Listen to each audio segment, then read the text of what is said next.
Au cinéma, les histoires de braquage ne manquent pas. Ocean's 11, Inside Man, l'affaire Thomas Crown et la série espagnole Casa de Papel s'inscrit dans cette lignée.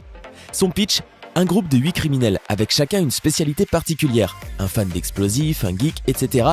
est réuni par un homme mystérieux qui se fait appeler le professeur. Leur but est de réaliser le casse idéal, sans victime, en volant 2,4 milliards d'euros à la Maison Royale de la Monnaie à Madrid. Un butin qui surpasserait toutes les autres sommes les plus folles jamais dérobées à travers le monde. En fait, la Casa de Papel est une série télévisée espagnole diffusée sur Antena 3 entre le 2 mai 2017 et le 23 novembre de la même année. Elle ne fut mondialement connue que lorsque Netflix acheta les droits de reproduction, ce qui la propulsa parmi les 20 séries les plus populaires actuellement. De nombreux fans la considèrent comme la meilleure série que l'Espagne n'ait jamais produite. Cependant, les producteurs se sont quelquefois trompés et les scénaristes ont parfois écrit leur script pendant la pause café. Aujourd'hui, nous allons donc vous montrer les 10 erreurs que vous n'avez certainement pas remarquées dans la Casa de Papel. N'hésitez pas à liker la vidéo si elle vous plaît et si vous êtes nouveau sur la chaîne, n'oubliez pas de vous abonner et d'activer la notification pour ne rater aucune de nos prochaines vidéos. Voici maintenant la liste des abonnés qui recevront des cartes cadeaux de leur choix ce mois-ci. N'oubliez pas de nous contacter par message privé si vous en faites partie. On commence.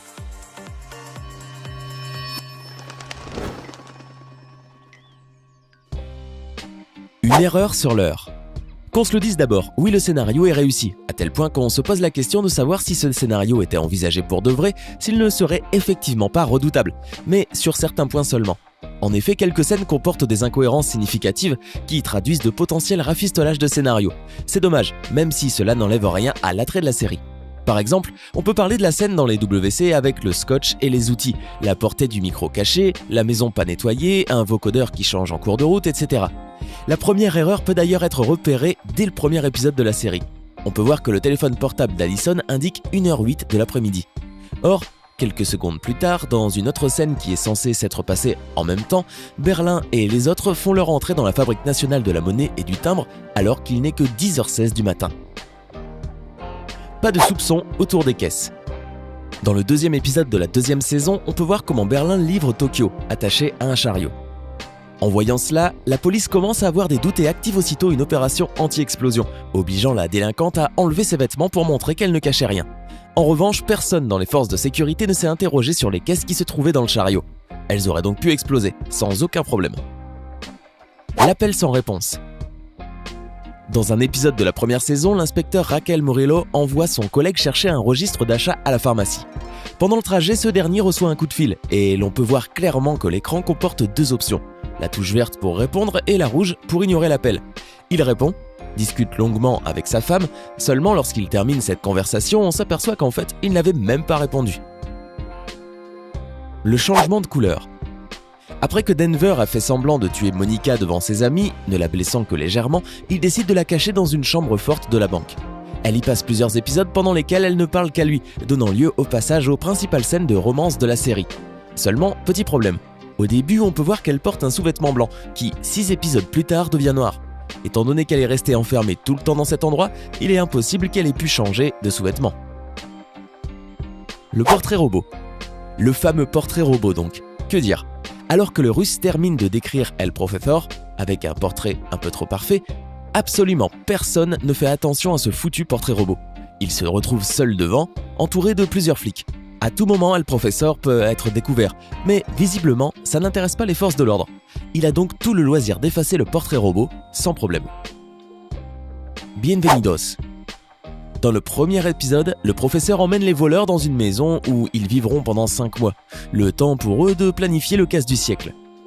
Après avoir monté quelques marches, ils arrivent à la salle d'études où est inscrit le mot « Bienvenidos » sur le tableau « Bienvenue en français ». Observez bien par moments, certains détails changent dans le mot. La lettre S parfois n'atteint pas la ligne en bas, alors qu'elle la touche clairement sur d'autres plans. La lettre V change aussi en devenant mieux écrite. La personne au fond. À la fin du deuxième épisode, Nairobi réunit tous les employés de la Fabrique nationale de la monnaie et du timbre afin de commencer la production de l'argent. Sur ordre du professeur, aussi bien les ouvriers que les braqueurs doivent porter une tenue rouge et un masque de Salvador Dali.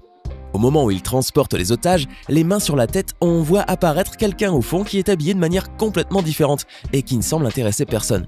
Il s'agit peut-être de l'un des acteurs qui s'est retrouvé dans la scène sans le vouloir ou quelqu'un de la production, à moins que ce ne soit un scénariste qui va chercher son café. Le bandage de Berlin. Dans la scène où Arturo tente de s'échapper du bâtiment par la porte principale, on peut voir que Berlin porte un bandage sur la tête qui lui couvre l'oreille droite. Dans les scènes suivantes, son oreille est totalement découverte. Pour l'expliquer, on pourrait croire qu'il l'ait soulevé un peu, mais cela ne tient pas, car dans une scène ultérieure, on peut voir que le bandage est revenu à sa place. Des armes avec viseur laser. Dans une scène de la première saison, quand Tokyo sort de la Fabrique nationale de la monnaie et du timbre et se déshabille devant les policiers, on peut noter une petite erreur. Au début, les armes des forces de sécurité ont 2 lignes noires qui ressemblent à un ruban isolant supportant le viseur laser avec lequel ils ciblent la délinquante. Or, dans la séquence suivante, les rubans et les lasers disparaissent mystérieusement. El Professor dans la voiture des flics. Le cerveau du casse a tout prévu, même l'imprévu. Mais il a dû faire face à quelques couacs durant les 2 parties de la série, dont une petite balade tendue pour effacer toute trace dans une voiture envoyée à la casse. Il n'avait pas prévu que l'un de ses braqueurs soit si peu méticuleux. Il se retrouve donc à devoir menacer le propriétaire russe qui est sur le point de dévoiler son identité. Pour cela, il réussit à s'introduire un peu trop facilement dans une voiture de flic, trouve la bonne fréquence et a le temps de proférer ses menaces. Tout ça en parvenant à disparaître devant les yeux des 2 flics qui reviennent vers leur véhicule. Chapeau, El Professor. Les fruits sur la table. Cette erreur figure dans l'épisode où le professeur rend visite à la mère de Raquel et qu'elle lui propose de prendre un café. Sur la table, on peut voir qu'il y a un petit plateau avec des raisins à gauche et 3 pommes à droite. En revanche, dans la prise suivante, les fruits changent de disposition, mais pas pour longtemps, car lorsque la mère de Raquel ramène le café, les fruits ont repris leur place d'origine. Le biscuit dans la tasse. Dans la même scène que celle des fruits, le professeur met de la dioxine dans le café de la mère de l'inspecteur et on voit qu'à la droite de la tasse, il y a un petit biscuit. Cependant, dans une scène précédente, on peut noter que le biscuit n'était pas le même et qu'il s'agit d'un autre qui est de couleur plus foncée. Tokyo qui revient dans la maison de la monnaie. Pour son impertinence, Berlin décide de livrer Tokyo aux autorités, attachée à une table. Elle est interrogée et transférée vers un pénitencier. Mais c'était sans compter sur El Professor qui avait bien sûr prévu qu'un des braqueurs se fasse choper par la police. Elle est libérée par un petit groupe qui lui fournit une moto et une tenue policière. Elle doit attendre l'appel du professeur qui n'arrive jamais. Elle décide donc de retourner dans la fabrique de la monnaie par ses propres moyens. Elle enfourche sa moto, met les gaz et passe à fond devant une centaine de flics, sans qu'aucun d'eux n'essaie vraiment de l'arrêter ou de lui tirer dessus. Incohérence absolument incroyable où elle a tout le loisir de retrouver ses petits amis sans la moindre égratignure. La police laisse partir le camion de bière. Ça y est, les braqueurs ont réussi leur coup, c'est l'heure de partir de la planque avec le magot. Problème, les autorités connaissent maintenant l'adresse et s'y rendent en masse. Le suspense est à son comble et l'étau se resserre. On découvre Tokyo, Rio, Denver et même Monica s'échapper tranquillement pour vivre leur nouvelle vie. Reste El Professor et Helsinki qui repartent avec toute la thune cachée dans des fûts de bière à l'arrière d'un énorme camion, qui roule tranquillement au milieu des voitures de police qui les laissent partir, alors qu'ils sont censés savoir que les braqueurs doivent s'échapper avec une énorme somme. Qui aurait pu être caché dans un camion par exemple. Mais visiblement, ça ne leur a pas du tout traversé l'esprit que ce camion qui arpente la rue où se trouve la planque des braqueurs... C'était 10 erreurs que vous n'aviez pas remarquées au sujet de La Casa de Papel. Avez-vous trouvé d'autres erreurs ou d'autres incohérences dans cette géniale série? Faites-le nous savoir dans les commentaires. Hey, c'est tout pour aujourd'hui. Si vous avez aimé la vidéo, n'oubliez pas de la liker et de la partager avec vos amis.